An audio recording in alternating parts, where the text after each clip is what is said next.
तर भरती ओटी म्हणजे काय आणि भरती ओटी कशी येते हे आपण मागच्या तासिकाला शिकलो आहोत की भरती आणि ओटी हे गुरुत्वाकर्षण बल आणि केंद्रोत्सारी बल याच्यामुळे निर्माण होते. ज्या दिशेला गुरुत्वाकर्षण बल असतं त्याच्या विरुद्ध दिशेला केंद्रोत्सारी प्रेरणा असते आणि ज्या ठिकाणी गुरुत्वाकर्षण बल आणि केंद्रोत्सारी प्रेरणा असते त्या ठिकाणी भरती येते आणि त्याच्या काटकोनात ओहोटी येते. ते पण आपण कालच्या मागच्या तासिकेला पाहिलं. भरती आणि ओहोटी हे कशामुळे, तर तीन घटक सांगितलं होतं की सूर्य, चंद्र, पृथ्वी याच्यामध्ये गुरुत्वाकर्षण बल आहे. परंतु सूर्याच्या गुरुत्वाकर्षण बलापेक्षा चंद्राचं गुरुत्वाकर्षण बल हे पृथ्वीवर जास्त कार्य करतं, कारण चंद्र हा आपल्या जवळ आहे. ते सुद्धा आपण पाहिलं.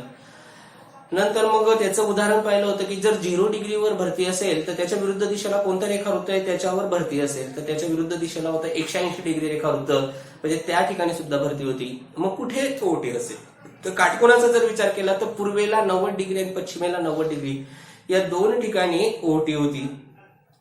आता आपल्याला पाहायचंय की भरती आणि ओहोटी यांच्या वेळेमध्ये जसा फरक असतो, तो आता पुढचा मुद्दा आहे. वेळेमध्ये फरक कसा असतो ते आकृतीद्वारे व्यवस्थित तुम्हाला बघायचंय. व्यवस्थित मी ती आकृतीद्वारे स्पष्ट करेन. तर भरती आणि ओहोटी यांच्या वेळेमध्ये जसा फरक असतो तसं पाण्याच्या पातळीमध्ये सुद्धा फरक दिसून येतो. म्हणजेच काही वेळेस भरतीच्या वेळेस पाण्याची पातळी खूप वरपर्यंत येऊन जाते आणि ओहोटीच्या वेळेस खूप खालीपर्यंत चालली जाते. पण काही वेळेस भरतीचं पाणी म्हणजे भरतीच्या पाण्याची पातळी जास्त वर येत नाही. भरती असते पण जास्त वर येत नाही. ओहोटीच्या वेळेस ते जास्त खाली जात नाही. म्हणजे पाण्याच्या पातळीमध्ये सुद्धा फरक आपल्याला दिसून येतो. जसं वेळेमध्ये फरक आहे तसं पाण्याच्या पातळीमध्ये सुद्धा फरक असतो. मग काही वेळेस जास्त असते त्याला उधाणाची भरती ओटी म्हणतात आणि काही वेळेस पाण्याची भरती कमी असते त्याला भांगांची भरती ओटी असे म्हणतात. मग पौर्णिमा आणि अमावस्याला जी भरती ओटी येते त्यावेळेस पाण्याची पातळी खूप वरपर्यंत चालली जाते. म्हणजे पौर्णिमा आणि अमावस्याला उधाणाची भरती ओटी येते आणि अष्टमीला दोन प्रकारच्या अष्टमी असतात. आपण मागच्या पाठाला पाहिलं, वद्य अष्टमी आणि शुक्ल अष्टमी.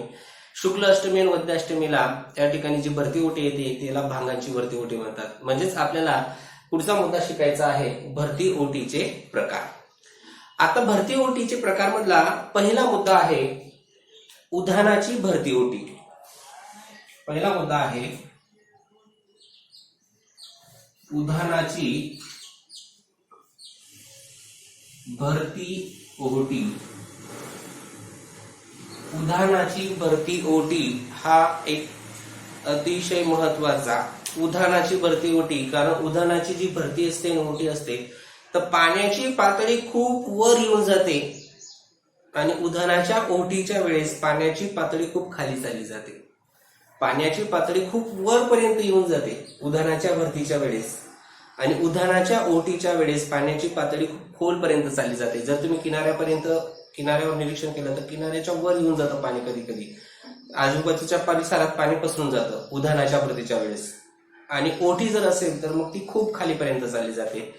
मग उधाणाची भरती ओटी म्हणजे काय, तर उधाणाची भरती ओटी दोन वेळेस निर्माण होते, पौर्णिमेला आणि अमावस्याला. पौर्णिमेला आणि अमावस्याला जी भरती ओटी येते त्या पौर्णिमेच्या आणि अमावस्याच्या भरती ओटीला उधाणाची भरती ओटी असे म्हणतात. ते कसं, एक आकृती दाखवलेली आहे, त्या आकृतीद्वारे ते समजून घ्यायचंय तुम्हाला. ही त्या आकृती दाखवलेली. आपल्याला माहिती आहे की चंद्रामध्ये पण गुरुत्वाकर्षण बल आहे, पृथ्वीमध्ये आहे आणि सूर्यामध्ये आहे. पण सूर्याच्या गुरुत्वाकर्षण बलाचा एवढा परिणाम होतो का, कारण नाही. सूर्य खूप लांब दाखवलेला आहे इथे. लांब असल्यामुळे पृथ्वीवर त्याचा एवढा परिणाम होत नाही. पण चंद्र जवळ आहे आपल्या, म्हणून चंद्राचा गुरुत्वाकर्षण बलाचा परिणाम जास्त होतो. नंतर जेव्हा पौर्णिमा आणि अमावस्या असते तेव्हा तुम्हाला मी सांगितलेलं आहे की पौर्णिमेला आणि अमावस्याला, आता ही स्थिती आहे अमावस्याची. अमावस्या केव्हा असते, सूर्य आणि पृथ्वीच्या मध्ये जेव्हा चंद्र असेल. सूर्य आणि पृथ्वीच्या मध्ये जेव्हा चंद्र, म्हणजे स्थिती कशी आहे, सूर्य, चंद्र व पृथ्वी. स्थिती कशी आहे, सूर्य, चंद्र व पृथ्वी अशी स्थिती जेव्हा असेल तेव्हा असते अमावस्या.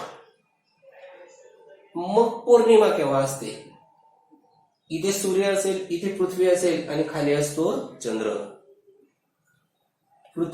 सूर्य, पृथ्वी आणि चंद्र, म्हणजेच सूर्य आणि चंद्राच्या मध्ये जेव्हा पृथ्वी असते तेव्हा असते पौर्णिमा. त्याच्यामुळे ग्रहण लागतं, सूर्यग्रहण, चंद्रग्रहण, त्याचे प्रकार पण पाहिले. मग या स्थितीमुळे काय झालं की चंद्राचं गुरुत्वाकर्षण बल आणि सूर्याचं गुरुत्वाकर्षण बल, चंद्राचं गुरुत्वाकर्षण बल आणि सूर्याचं गुरुत्वाकर्षण बल, हे बल दोघं एकत्र झाले. इथे पण गुरुत्वाकर्षण बल आहे, इथे पण, आणि दोघांच्या गुरुत्वाकर्षण बलामुळे या ठिकाणचं जे पाणी आहे, पृथ्वीवरचं जे पाणी आहे, ते खूप मोठ्या प्रमाणावर खेचलं जात आहे. खूप मोठ्या प्रमाणावर इथे दाखवलेले, खूप मोठ्या प्रमाणावर. कारण इथे काय आहे, इथे लिहिलं मी जी. जी म्हणजे काय, मग गुरुत्वाकर्षण बल. आणि इथे असेल सी. सी म्हणजे काय, केंद्रोत्सारी प्रेरणा किंवा केंद्रोत्सारी बल. तर सूर्य आणि चंद्र यांच्या गुरुत्वाकर्षण बलामुळे खूप मोठ्या प्रमाणावर त्या ठिकाणी बल निर्माण होत आहे. खूप मोठ्या प्रमाणावर पृथ्वीचं पाणी तिकडे खेचलं जात आहे, वर पर्यंत येत आहे. म्हणजे जर किनारा असेल तर किनाऱ्याच्या कधी कधी ते वर पण येऊन जाईल, किनाऱ्याच्या जवळ येऊन जाईल. मग केव्हा स्थिती निर्माण होईल, पौर्णिमा किंवा अमावस्याला. ही आहे अमावस्याची स्थिती. इथे जर चंद्र असला तर मग पौर्णिमेची स्थिती. तर या दोघांचं गुरुत्वाकर्षण बल एवढं जबरदस्त आहे की या गुरुत्वाकर्षण बलामुळे खूप मोठ्या प्रमाणावर पृथ्वीचं पाणी खेचलं जातं. पृथ्वीपासून वेगळं होत नाही, कारण की आपल्या पृथ्वीमध्ये सुद्धा गुरुत्वाकर्षण बल आहे, ते आपल्याला बाहेर पडू देत नाही. मग ते तसं पाण्याला पण बाहेर पडू देत नाही, खूप लांबपर्यंत खेचलं जातं. म्हणून जी पौर्णिमा आणि अमावस्याला भरती येते, त्या भरतीच्या वेळेस पाणी खूप मोठ्या प्रमाणावर वर येताना दिसून येतं. किनाऱ्याच्या जवळ किंवा किनाऱ्याच्या वर पण येऊन जातं. किनाऱ्याच्या आजूबाजूच्या प्रदेशामध्ये ते पाणी पसरतं. म्हणजेच पृथ्वी, चंद्र आणि सूर्य जेव्हा एका सरळ रेषेत असेल, मग ती स्थिती असते एक तर पौर्णिमेची असेल, एक तर अमावस्याची. अमावस्याची स्थिती परत एकदा सांगतो, इथे दाखवलेली आहे. सूर्य आणि पृथ्वीच्या मध्ये काय आहे, चंद्र. ही आहे अमावस्याची स्थिती. एका सरळ रेषेमध्ये असल्यामुळे दोघांच्या गुरुत्वाकर्षण बलामुळे जेवढं गुरुत्वाकर्षण बल निर्माण झालं, त्याच्या विरुद्ध दिशेने कोणतं बल निर्माण झालं, केंद्रोत्सारी बल. ते मागच्या तासिकेला पाहिलं तर तेवढ्या मोठ्या प्रमाणावर त्या काटकोनाचं पाणी, त्या काटकोनाच्या दिशेला पाणी जे असतं ते खेचलं जातं. मग खूप मोठ्या प्रमाणावर पाणी वर खेचल्या गेल्यानंतर मग इथलं पाणी खूप खाली चाललं जाईल, काटकोनाच्या दिशेतलं म्हणजे इथलं पाणी. मग या ठिकाणी सुद्धा पाणी खूप खोलपर्यंत चाललं जातं. मग अशा प्रकारे जी मोठी भरती, इथे पट्टी दाखवलेली आहे आणि पट्टीच्या वेळेस मी दाखवलेले आहे की खूप किनारा दाखवलेला आहे, समजा किनारा. तर हे जे पाणी आहे हे किनाऱ्याच्या खूप जवळ चालले गेलेले आहे, कधी कधी ती वर पण चाललं जातं. तर ही जी भरती आहे, या भरतीच्या वेळेस खूप मोठ्या प्रमाणावर पाणी वर खेचलं जातं. त्या भरतीला उधाणाची भरती, आणि त्याच्या काटकोनामध्ये जी ओहोटी निर्माण होते त्या ओहोटीला उधाणाची ओहोटी असे म्हणतात. म्हणजे पौर्णिमा आणि अमावस्याला चंद्र सूर्य हे एका सरळ दिशेत असल्यामुळे त्याच्या गुरुत्वाकर्षण बलामुळे, आता खूप मोठं गुरुत्वाकर्षण बल निर्माण होऊन गेलं, दोघांची शक्ती निर्माण होऊन गेली, त्याच्यामुळे पृथ्वीवरचं पाणी खूप वरपर्यंत खेचलं जातं. आणि ते जे खेचलं गेलेलं पाणी आहे, ती जी भरती आहे, त्या भरतीला उधाणाची भरती असं त्या ठिकाणी म्हटलं जातं. आणि त्याच्या काटकोनामध्ये खूप खोलपर्यंत पाणी चाललं जातं, त्या ओहोटीला उधाणाची ओहोटी असे म्हणतात. म्हणजे पौर्णिमा आणि अमावस्याला जी भरती ओहोटी येते, त्या भरती ओहोटीला उधाणाची भरती ओहोटी असे म्हणतात, पौर्णिमा आणि अमावस्याला. कारण चंद्र आणि सूर्य यांचं गुरुत्वाकर्षण बल एकत्र येऊन जातं आणि त्यामुळे पृथ्वीवरचं पाणी खूप लांबपर्यंत खेचलं जातं. म्हणजे किनाऱ्यावर जर तुम्ही उभं राहिला तर किनाऱ्याच्या जवळ त्या ठिकाणी येऊन जातं. अशा भरती ओहोटीला उधाणाची भरती ओहोटी असे म्हणतात, कारण ती खूप मोठ्या प्रमाणावर वरपर्यंत येऊन गेलेली आहे. आणि इकडे केंद्रोत्सारी बल सुद्धा खूप मोठ्या प्रमाणावर निर्माण झाले आहे, म्हणून इथे सुद्धा खूप मोठं, म्हणजे ह्या दोन ठिकाणाचं पाणी खूप मोठ्या प्रमाणावर खेचलं गेलं आहे, इकडे आणि इकडे. म्हणून इकडे भरती आलेली आहे, इकडे भरती, त्याच्या विरुद्ध दिशेला भरती असते, आणि इकडे ओहोटी आहे म्हणून इथे ओहोटी. तर अशा भरती ओहोटीला उधाणाची भरती ओहोटी असे म्हणतात. मग आता भांगांची भरती ओहोटी म्हणजे काय ते आपल्याला समजून घ्यायचे पुढच्या आकृतीमध्ये. आता भरती ओहोटीचा आपल्याला दुसरा प्रकार समजून घ्यायचा आहे, आणि भरती ओहोटीचा दुसरा प्रकार आहे भांगांची भरती ओहोटी. भांगांची आणि उधाणाची भरती ओहोटी कशी होती की उधाणाची भरती खूप वरपर्यंत पाणी खेचलं गेलं होतं आणि ओहोटीच्या वेळेस खूप खालीपर्यंत पाणी गेलं होतं. म्हणजेच सूर्य आणि चंद्र एका सरळ दिशेत होते. पौर्णिमेला आणि अमावस्येला महिन्यातून 2 वेळेस म्हणजेच एक वेळेस पौर्णिमा होते आणि एक वेळेस अमावस्या होते, म्हणजे महिन्यातून 2 वेळेस उधाणाची भरती ओटी येते. ज्या ठिकाणी भरती असते त्याच्या विरुद्ध दिशेला पण भरती, आणि ज्या ठिकाणी ओटी असते म्हणजे काटकोनाच्या दिशेत त्या ठिकाणी त्याच्या विरुद्ध दिशेने सुद्धा ओटी असते, ते आपण पाहिलं. आता दुसरा प्रकार आहे भांगांची भरती ओटी. ही उधाणाच्या भरती ओटीपेक्षा थोडस कमी असते. मग ती कशी?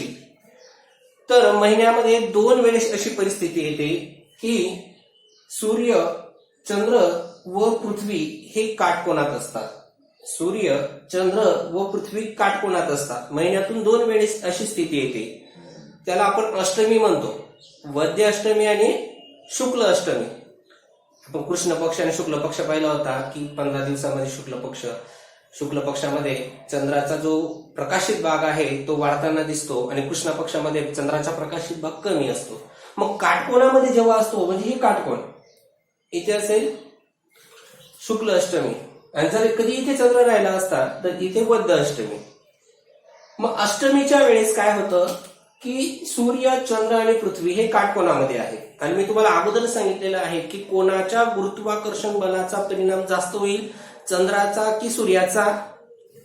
जरी सूर्यामध्ये गुरुत्वाकर्षण बल जास्त असेल तरी त्याचा पृथ्वीवर होणारा परिणाम हा जास्त राहत नाही, कारण तो पृथ्वीपासून खूप लांब आहे.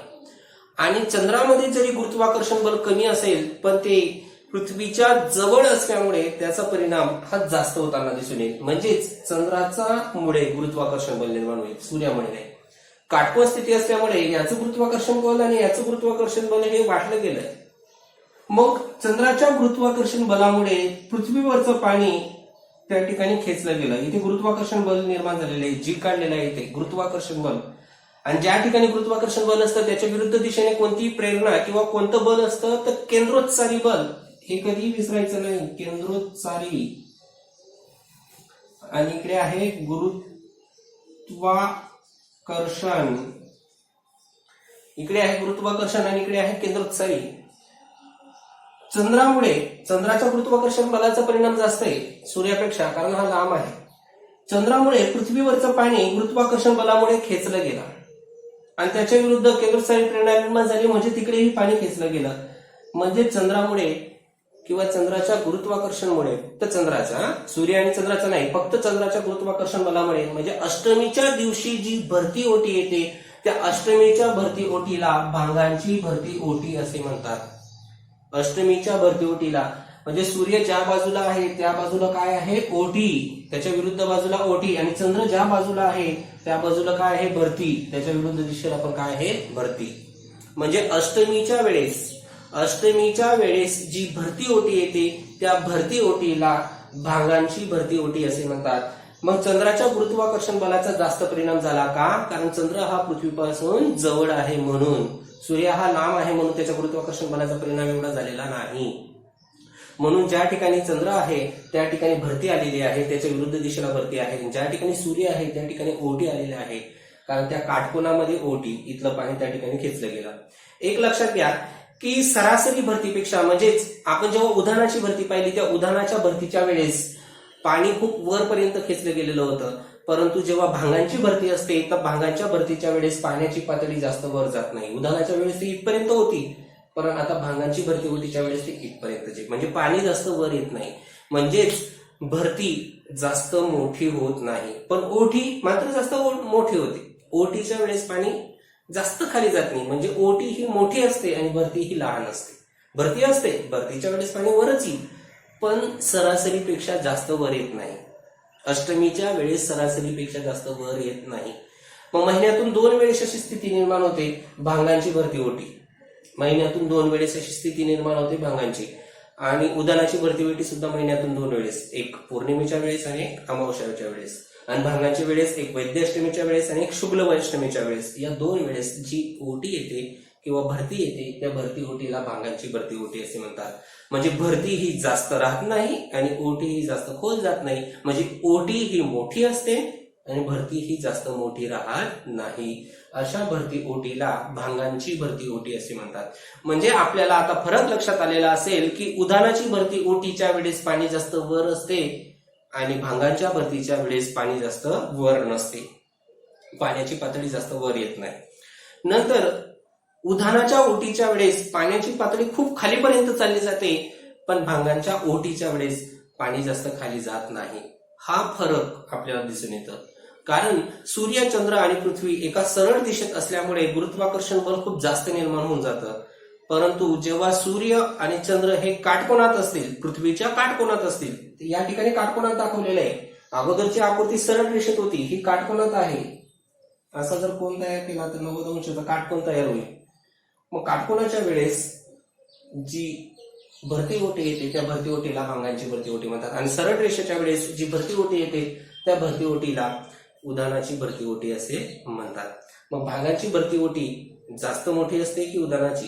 एक लक्षात घ्या, भांगांची भरती जास्त मोठी नसते, पण ओठी ही थोडी मोठी असते. आणि उधाणाच्या वेळेस भरती खूप मोठी असते आणि ओठी म्हणजेच काय, पाण्याची पातळी खूपच खाली चालली जाते, ती जास्त मोठी नसते. तर हा फरक आपल्याला लक्षात घ्यायचा आहे. तर असे हे भरती आणि ओटी आपल्याला सांगता येतं. भरती म्हणजेच काय, पाण्याची पातळी खूप वर येणे, आणि ओटी म्हणजे पाण्याची पातळी खूप खाली जाणे. मग अशा भरती ओटीचा आपल्या जीवनावर किंवा समुद्र किनाऱ्यावर किंवा समुद्राच्या प्राण्यांवर काय परिणाम होत असेल, म्हणजे भरती ओटीचा तर काहीतरी परिणाम होत असेल. भरती ओटीचा परिणाम काय होतो ते आपल्याला पाहायचंय. आता पुढचा मुद्दा आहे आपल्याला भरती आणि ओटीचा परिणाम. भरती ओटी म्हणजे काय ते पाहिलं. आता आपल्याला पाहायचंय भरती आणि ओटीचा परिणाम काय होतो, आपल्या मानवी जीवनावर काय होतो किंवा समुद्र किनाऱ्यावर काय होतो ते पाहायचंय. आपल्याला इथे 7 परिणाम दाखवलेले आहेत, व्यवस्थित लक्ष द्या. इथे शॉर्टकट लिहिलेले आहे आणि मी समजवताना एकदम व्यवस्थित विश्लेषण करून सांगेल. तुम्ही जेव्हा हे शिकणार, व्हिडिओ पाहणार, तेव्हा समोर पुस्तक पण राहू द्यायचं की ते मुद्दे बरोबर आले की नाही, किंवा एखादा मुद्दा जर राहिला असेल तर तुम्ही सांगू शकता. आता आपण इथे पहा, भरती ओटीचा पहिला परिणाम आहे की मासे, आता आपल्याला माहिती आहे पाण्यामध्ये मासे असतात आणि हे मासे खाडीपर्यंत येतात, खाडीजवळ येतात. जेव्हा भरती असते, उधाणाच्या वेळेस खूप मोठी असते, भांगांच्या वेळेस ती जास्त मोठी राहत नाही. मग जेव्हा भरती असते तेव्हा पाण्याची पातळी खूप वाढून जाते, किनाऱ्यापर्यंत पाणी येऊन जाते, आणि किनाऱ्यापर्यंत पाणी आल्यामुळे त्या पाण्यामध्ये खूप मासे असतात आणि ते मासे सुद्धा किनाऱ्यापर्यंत येऊन जातात. मग जर भरती असेल आणि भरतीच्या वेळेस जर तुम्ही किनाऱ्यापासून मासे पकडायला सुरुवात केली तर किनाऱ्यापासून तुम्हाला खूप मासे मिळतील, खूप मासे. उदाहरणार्थ भरतीच्या वेळेस तुम्ही मासे पकडायला गेलात, एक व्यक्ती जर कधी 50 किलो मासे त्या पाण्यातून काढत असेल तर ओटीच्या वेळेस तेवढं तो काढणार नाही, कारण ओटीच्या वेळेस पाणी खाली चालले जातं आणि त्यावेळेस मासे जास्त येत नाही. पण भरतीच्या वेळेस मासे हे खूप येऊन जातात, खाडीपर्यंत येऊन जातात, म्हणून त्यावेळेस मासेमारीचा विकास होऊ शकतो भरतीच्या वेळेस. दुसरा परिणाम की आपण समुद्र किनारा पाहायला जातो, खूप त्या ठिकाणी असं व्यवस्थित वातावरण असतं, एकदम शांततेचं वातावरण, थंडगार वातावरण, खूप व्यक्ती त्या ठिकाणी किनाऱ्यावर फिरायला जातात. समुद्र किनारी फिरताना आपण काय करतो, भरपूर कचरा फेकून देतो, भरपूर. मग किनाऱ्यावर जो कचरा निर्माण होतो तर त्यावेळेस जर कधी भरती आली, खूप मोठी भरती होऊन गेली, तर तो कचरा त्या पाण्यामध्ये वाहून जातो, त्याचा निचरा होतो, आणि निचरा झाल्यामुळे मग समुद्र किनारा स्वच्छ होऊन जातो. म्हणजे भरतीचा एक फायदा असा आहे की जो किनाऱ्यावर कचरा पसरलेला असतो त्याचा वाईट परिणाम तिथल्या जैवविविधतेवर होईल, तिथल्या पाण्यामधल्या प्राण्यांवर होईल, परंतु समुद्राचा जो किनारा आहे तो समुद्राचा किनारा हा भरतीच्या वेळेस स्वच्छ होऊन जातो, कारण ते पाणी आजूबाजूला पसरतं आणि मग ते पाण्यात ते सगळा कचरा येऊन जातो आणि ओटीच्या वेळेस तो लांबपर्यंत चालला जातो. म्हणजे समुद्र किनारा स्वच्छ होऊन जातो, कारण कचऱ्याचा निचरा होऊन जातो. नंतर जहाज, तुम्ही जहाजाचा जर विचार केला पाहिला असेल तर जहाज हे किनाऱ्यापर्यंत येत नाही, किनाऱ्यापासून खूप लांबपर्यंत त्या ठिकाणी उभं करावं लागतं आणि तिथून मग काहीतरी छोटासा लाकडी पूल किंवा पायी यावं लागतं किनाऱ्यावर, ते बंदरापर्यंत आणता येत नाही. परंतु भरतीच्या वेळेस ते जहाज बंदरापर्यंत आणता येतात. भरतीच्या वेळेस जेव्हा भरती असेल तेव्हा किनारा हा पाण्याचा जवळ असल्यामुळे, पाणी जवळ असल्यामुळे किनाऱ्यापर्यंत ते जहाज किनाऱ्यापर्यंत येऊ शकतं, म्हणजे किनाऱ्याला टच राहू शकतं. भरतीच्या वेळेस असेल ते, ओटीच्या वेळेस तर मग खूप लांबपर्यंत त्या ठिकाणी ते जहाज थांबवावं लागेल, पण भरती असेल तर भरतीच्या वेळेस मग ते जहाज पूर्ण किनाऱ्यापर्यंत आणता येईल, कारण पाणी हे किनाऱ्यापर्यंत खूप जवळ येऊन जातं, म्हणून जहाजे बंदरापर्यंत आणता येतात. पुढे मीठ तयार जास्त होते. कारण का, भरतीच्या वेळेस जे पाणी येतं ते पाणी किनाऱ्यापर्यंत येतं किंवा किनाऱ्याच्या आत पण चाललं जातं, मध्ये पण चाललं जातं. त्यावेळेस जे मिठागरी असतात, मिठागरी म्हणजे मीठ तयार करण्याचं क्षेत्र, तर हे भरतीचं पाणी अडवलं जातं. बांध बांधले जातात छोटे छोटे, एक शेतासारखा भाग असतो तो, आणि असे छोटे छोटे भागामध्ये ते समुद्राचं पाणी अडवलं जातं आणि अडवलं गेल्यानंतर मग तिथे मीठ तयार करता येतं, म्हणजे मिठागरी निर्माण होतात. भरतीचं पाणी समुद्र किनाऱ्यापर्यंत येतं किंवा किनाऱ्याच्या वर येऊन जातं. मग ते पाणी काय करतात, ते लोक अडवून टाकतात, म्हणजे ते पाणी तिथून खालून आणण्याची गरज राहत नाही, ते आपोआप वर येऊन जातं आणि ते सगळं पाणी मग अडवलं जातं आणि अडवल्या गेल्यानंतर त्या ठिकाणी मीठ तयार करता येतं, म्हणजे मीठ तयार करण्याची क्षमता वाढून जाते. मग भरतीच्या वेळेस मीठ जास्त तयार होतं, तर मिठागरीमध्ये मीठ तयार होतं पाणी अडवल्या गेल्यामुळे. नंतर भरती आणि ओटी ही क्रिया सतत असते, कायम आताही चालू आहे. पाणी वरती येतंय, पाणी खाली जातंय, ही क्रिया कायम चालू आहे. वर खाली वर खाली वर खाली वर खाली गेल्यामुळे त्या ठिकाणी वीज तयार करता येते. आपल्याला माहिती आहे की पाण्याच्या वहनामुळे वीज तयार, जलविद्युत म्हणतो आपण त्याला. तर भरती ओटीच्या मुळे सुद्धा वीज तयार होते, लाटांमुळे सुद्धा वीज तयार होता, हे लक्षात घ्या. जपान किंवा जे प्रगतशील देश आहेत, कॅनडा आहे, अमेरिका आहे, या देशांमध्ये लाटांपासून आणि भरती ओटीपासून वीज तयार करता येते. विजेचे आपण प्रकार पाहिले असतील. औष्णिक ऊर्जा, दगडी कोळसा किंवा पेट्रोलियम पदार्थापासून वीज जी तयार होते त्याला औष्णिक ऊर्जा म्हणतात. जल ऊर्जा, पवन ऊर्जा, तसं भरती ओटीपासून सुद्धा ऊर्जा तयार होते, लाटांपासून सुद्धा ऊर्जा तयार होते. परंतु भरती ओटीपासून आणि लाटांपासून याला आधुनिक तंत्रज्ञान लागतं, म्हणून ती जास्त प्रमाणावर आणि मर्यादित क्षेत्रामध्ये असतं ते, म्हणून ती जास्त प्रमाणावर तयार करता येत नाही, पण तयार होते. भरती ओटीमुळे काय होतं की भरती ओटी ही प्रक्रिया कायम चालू असल्यामुळे ते पाणी कधी वर जातं, कधी खाली जातं, कधी वर जातं, खाली जातं. त्या ठिकाणी विशिष्ट प्रकारचे यंत्र, म्हणजे चाकासारखं काहीतरी यंत्र बसवलं जात असेल आणि त्या ठिकाणी वीज तयार करता येते, म्हणजे वीज निर्मितीसाठी भरती ओटीची मदत होती, त्याचा परिणाम होतो. पण कधी कधी भरतीचा आणि ओटीचा, म्हणजे भरतीच्या वेळेस एखाद्या व्यक्तीला अंदाज येत नाही की किती पाणी वर येईल, आणि अशा वेळेस जर तुम्ही किनाऱ्यापर्यंत चालला गेलात आणि भरती खूप मोठी होऊन गेली तर ते पाणी आपल्याला पाण्यात खेचून येतं, म्हणजे अपघात होऊ शकतात. म्हणून एक काळजी घ्यायची आहे, ज्या वेळेस भरती असेल वेळ व्यवस्थित लक्षात घेऊन घ्यायची, किंवा तिथे व्यक्ती असतात ते आपल्याला माहिती पुरवतात की यावेळेस आता मोठी भरती, आता तुम्हाला शिकवलेलं आहे की पौर्णिमा आणि अमावस्येला खूप मोठी भरती येते, म्हणून आपण जास्त किनाऱ्यापर्यंत जायचं नाही. अष्टमीला तुम्ही जाऊ शकता, पण पौर्णिमा आणि अमावस्याला तुम्ही किनाऱ्याच्या जवळ उभं राहायचं नाही, कारण आपल्याला अंदाज माहित नाही किती भरती किती मोठी येणार आहे. आणि समजा खूप मोठी येऊन गेली तुम्ही किनाऱ्यावर त्या ठिकाणी उभा असाल आणि मग ते पाणी तुम्हाला खेचून घेईल आणि मग तुमचा अपघात होऊ शकतो. म्हणून भरतीचा जर कधी अंदाज नसेल तर अशा वेळेस अनेक व्यक्तींचा, म्हणजे तुम्ही त्यावेळेस सूचना दिल्या जातात की मासेमारी करताना तुम्ही लांबूनच मासेमारी करा, जवळ जाऊ नका, जर जवळ गेलात ना मग अपघात होऊ शकतो. तर भरती ओटीच्या वेळेस अपघाताची सुद्धा शक्यता असते, म्हणून काळजी घ्यायची आहे. आणि पुढचं आहे 7वं, समुद्राच्या किनारपट्टीवर भरपूर वनं असतात, तीव्राची वनं असतात, म्हणजे पाण वनस्पती म्हणतो आपण. आता भरती ओटीच्यामुळे काय होतं, पाण्याचा पुरवठा किंवा पाणी स्वच्छ होताना, फिल्टर होताना, आपोआप नैसर्गिकरित्या फिल्टर होताना, स्वच्छ होताना दिसून येतं. त्यामुळे काय होतं, तीव्राच्या वनस्पतींची वाढ होते, म्हणजे पाण वनस्पतींची वाढ होते आणि जैवविविधतेचा विकास होतो. तर ते पाणी त्या ठिकाणी वर खाली गेल्यामुळे ते पाणी स्वच्छ होऊन जातं आणि त्यामुळे तिथले जे प्राणी आहेत त्या प्राण्यांच्या संख्येमध्ये सुद्धा, म्हणजे मासे किंवा जलचर प्राणी असतील, जेवढे जलचर प्राणी असतील त्या प्राण्यांच्या संख्येमध्ये, म्हणजे जैवविविधतेमध्ये वाढ होताना आपल्याला दिसून येते, वनस्पतींमध्ये वाढ होताना दिसून येते. अशा प्रकारे हे भरती ओटीचे काही परिणाम आहेत. आता भरती आणि ओटी कायम चालणारी प्रक्रिया आहे, परंतु त्यांच्या वेळेमध्ये फरक असतो. समजा जर आज दुपारी 12 वाजता भरती येईल तर काही दिवसानंतर दुपारी 12 वाजता भरती येईल असं नाही, त्याच्या वेळेमध्ये फरक पडून जाईल.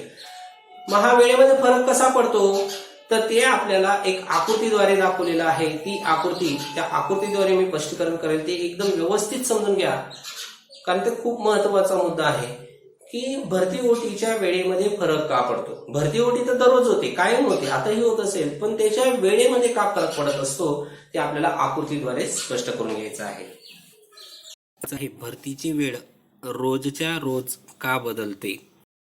एक लक्षात घ्या, भरती ओटीची प्रक्रिया ही कायम चालू आहे, सातत्याने आता सुद्धा चालू आहे. भरतीची पूर्ण वेळ झाल्यानंतर म्हणजे भरतीची कमाल मर्यादा गाठल्यानंतर मग ओटी सुरुवात होते आणि ओटीची पूर्ण वेळ झाल्यानंतर म्हणजे ओटीची कमाल मर्यादा झाल्यानंतर मग भरती सुरू होते. म्हणजे भरती आणि ओटी ही सातत्याने चालूच असते. परंतु भरती आणि ओटी ही जी प्रक्रिया आहे, मी अगोदर पण सांगितलं आहे, भरती आणि ओटी ही जे चक्र आहे याला 12 तास 25 मिनटं लागतात.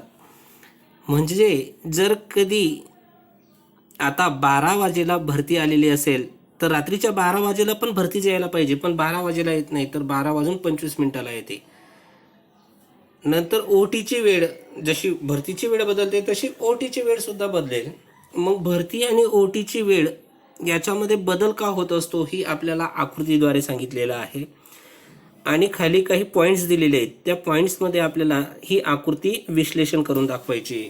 मी एक एक पॉईंट्स वाचेल आणि एक एक पॉईंट्स वाचल्यानंतर मग ही आकृती तुम्हाला सांगेल की त्या ठिकाणी वेळेमध्ये बदल का होत असतो. आता पहिला प्रश्न इथे दिलेला आहे की आकृतीमध्ये पृथ्वीवरील क हा बिंदू चंद्रासमोरचं एक इथे दाखवलेलं असल्याने तेथे भरती येईल. आकृतीमध्ये बघा, आता आकृतीचा जर विचार केला तर हा क बिंदू आहे, समजा इथे क बिंदू आहे आणि क बिंदू च1 याच्या समोर आहे. आता चंद्राच्या गुरुत्वाकर्षणामुळे क या ठिकाणचं जे पाणी आहे ते वर वळलं गेलं आणि त्याच्या विरुद्ध दिशेला आहे ड1 आणि या ठिकाणी सुद्धा म्हणजे क आणि ड या ठिकाणी काय आलेलं आहे तर भरती आलेली आहे. कारण च1 म्हणजे चंद्र आणि चंद्राच्या गुरुत्वाकर्षणामुळे क या ठिकाणाचं पाणी वर वळले गेलं, या ठिकाणी भरती आणि त्याच्या विरुद्ध दिशेला ड आहे, त्या ठिकाणी केंद्रोत्सारी बल असल्यामुळे त्या ठिकाणी सुद्धा भरती आहे. आता दुसरा प्रश्न,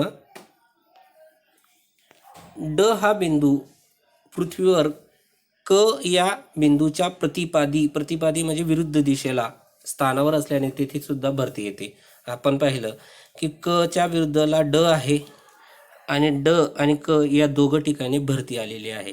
कारण क या ठिकाणी गुरुत्वाकर्षण बल आहे तर ड या ठिकाणी केंद्रोत्सारी प्रेरणा आहे. क या ठिकाणी गुरुत्वाकर्षण बल आहे, जी गुरुत्वाकर्षण बल आणि सी केंद्रोत्सारी प्रेरणा, म्हणून दोघं ठिकाणी भरती आहे.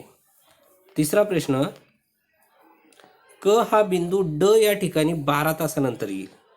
आता परिवलनाचा जर विचार केला तर परिवलनामध्ये 12 तासांनी दिवस होतो, 12 तासांनी रात्र.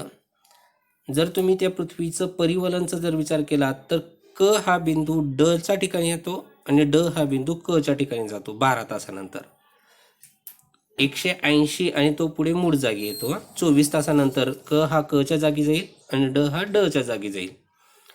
हे 24 तासानंतर घडेल आणि 12 तासानंतर काय घडेल की क हा ड च्या ठिकाणी जाईल आणि ड हा क च्या ठिकाणी येईल 12 तासानंतर आणि 24 ठिकाणी ड हा ड च्या ठिकाणी जाईल आणि क हा त्या आकृतीद्वारे बघू.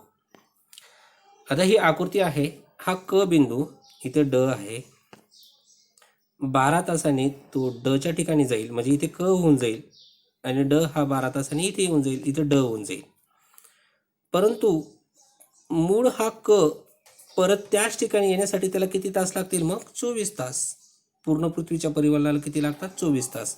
म्हणजे क च्या ठिकाणी क चालला जाईल आणि ड च्या ठिकाणी ड चालला जाईल. पुढचा प्रश्न, याच प्रकारचा बदल ड च्या प्रतिपादी बिंदूतही होईल. म्हणजे 12 तासांनी तिथे क येईल आणि ड च्या ठिकाणी ड यायला 24 तास लागतील.